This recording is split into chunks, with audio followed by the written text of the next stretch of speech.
Rest in peace to the 16-year-old who was starved to death by his 36-year-old mother and 62-year-old grandmother. Escorted from the 40th precinct in handcuffs, Geneva Jarvis and her mother, Denise Jarvis, headed to Bronx Supreme Court. Both are charged with second-degree murder after prosecutors say 16-year-old Adonis Jarvis died weighing just 59 pounds. Why would you do that to someone? If you couldn't handle it, give them up. Give them to the city, give them to family. That is crazy. He didn't deserve this. You know how many children that's living in New York City that's getting abused currently right now as we speak? And ACS has never came to their rescue. See, this is the problem. We got women like this in the community that's laying down, having babies with Pookie and Ray Ray, not there to support his child. These women end up getting on welfare, public assistance, and they go get a check for their child who has disabilities, like this young 16-year-old who was left starved to death for months inside of their Bronx apartment. From looking at the mother, the 36-year-old mother right here, she looks slow. When they were being carried out of the precinct in the Bronx, the reporters was asking the mother and the grandmother, why did you do this to this 16-year-old child? Geneva, why didn't you feed Adonis? Why didn't you feed him? Say something. Denise, what happened?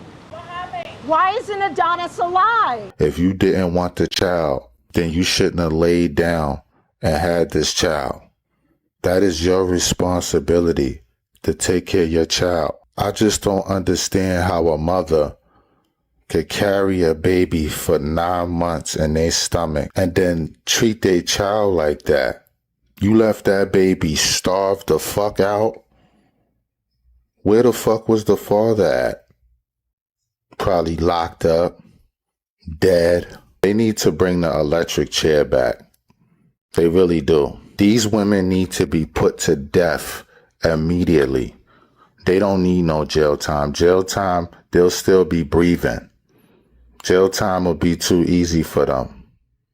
But then again, maybe not. Those women that's up in the Bedford Correctional Facility for women upstate, I guarantee you it touched their heart. Just like this story touched hundreds of people's, thousands of people's hearts.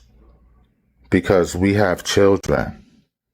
And I could never see myself abusing my kid. These monsters, these women right here are monsters. A lot of times, the system turns a blind eye when it comes to a female.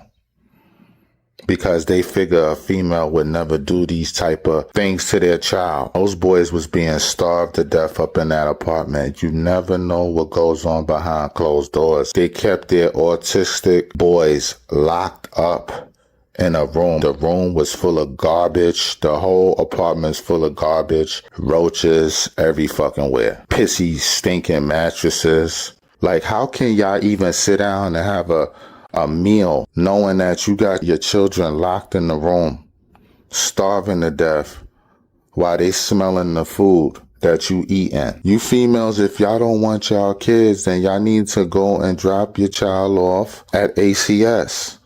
Because at the end of the day, you know you don't want your child. You know you just want your child for a check. That child did not ask to be born in this world, man. And for you to starve your child out like that, like a mother is supposed to love their child. Even when the child gets older and he starts to have problems with the mother, the grandmother usually step in. If the grandmother cares or the grandmother has a heart, the grandmother will step in and take care and raise the grandchild. Grandmothers are the ones that we supposed to love dearly, man. Not hate their guts when we see them. We supposed to love grandma because grandma gonna make sure that Sunday dinners is right. Grandma gonna make sure that she put together a nice Thanksgiving meal in them Sunday dinners, man. It ain't nothing like grandma's cooking. These women right here, they need to be held accountable. They beat and they starved those 16-year-old boys because they couldn't speak for themselves. No one knew, not even their neighbors knew what was going on with them. I want y'all to get in the comment section and let me know what y'all think about this shit, man. Don't forget to hit that like button, share, subscribe. I'm out. 12 Adam 63. Officer needs assistance. Possible 187 at corner of Crenshaw and Century. They shot my brother. They shot my brother. House of Horrors in the Bronx. A 16-year-old boy with autism starved to death, and now his mother and grandmother are charged with his murder. Cops say the teen and his twin brother, who are both nonverbal, showed signs of chronic neglect and even starvation. The twin survived. Eyewitness News reporter Kimberly Richardson is live in Mott Haven with the disturbing details. Kimberly?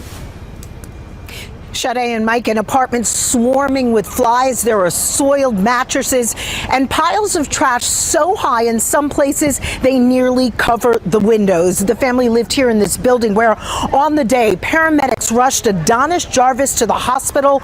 Witnesses tell me he, quote, looked like a skeleton. Geneva, why didn't you feed Adonis? Why didn't you feed him? Say something. Geneva Jarvis now facing murder charges after allegedly starving her 16-year-old son Adonis, who sources say weighed just 60 pounds and was covered with sores when he died. Denise, what happened? Why isn't Adonis alive? Authorities maintain Geneva's mother, Denise, played a role in this sickening case in which Adonis's identical twin brother was also a victim. Police say he's severely malnourished but alive. Both boys are nonverbal and autistic. The boys go to school with my daughter.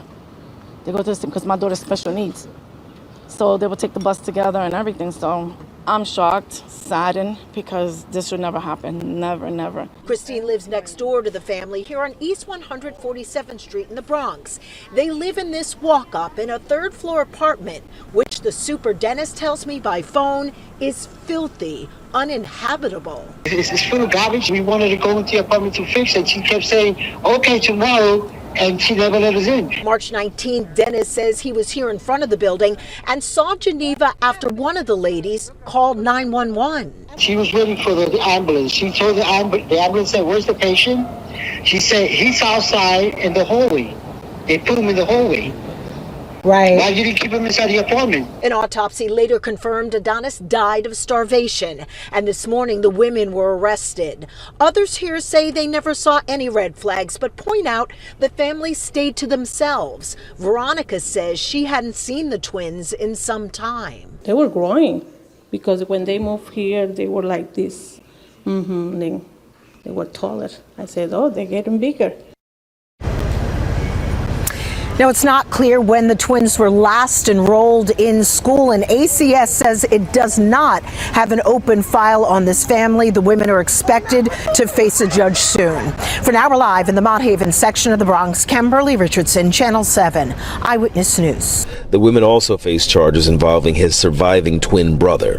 They were not verbal, but you can see the body language when they went to the school program, and when they returned, they don't want to come inside the building. I don't know why. Veronica Rosales lived downstairs from the family for years. She remembers watching the boys grow up. Then, in March, she says paramedics rushed to the apartment. The mother put him on the floor, naked. He was just on the ground. What do you mean put him on the floor? They didn't go inside the apartment? They don't let people come inside. He put him on the floor in the lobby. The building superintendent let us in, and the door to the family's apartment was open. From the hallway, we could see garbage, debris, and what appeared to be rodent droppings. Court records identify both boys as nonverbal and autistic. The medical examiner ruled Adonis died from starvation, dehydration, and neglect. His twin brother weighed just 60 pounds after losing 20 pounds since his last documented doctor's visit. It's heartbreaking. It's breaking my heart now. Another neighbor who asked us not to show her face says she had seen the boys recently. They were in a position where they couldn't walk. They were kind of curled. According to court records, paramedics say they found the boys covered in bed sores, feces, and flies. Along with murder, the women are also charged with manslaughter, assault, and endangering the welfare of an incompetent person. Why would you do that to someone? If you couldn't handle it, give them up. Give them to the city, give them to family. That is crazy. Child Protective Services confirms they are working with the NYPD in this investigation. And as far as the Jarvis women are concerned, they're expected in court in October. In the Mont Haven section of the Bronx, Duarte Geraldino, Pix 11 News.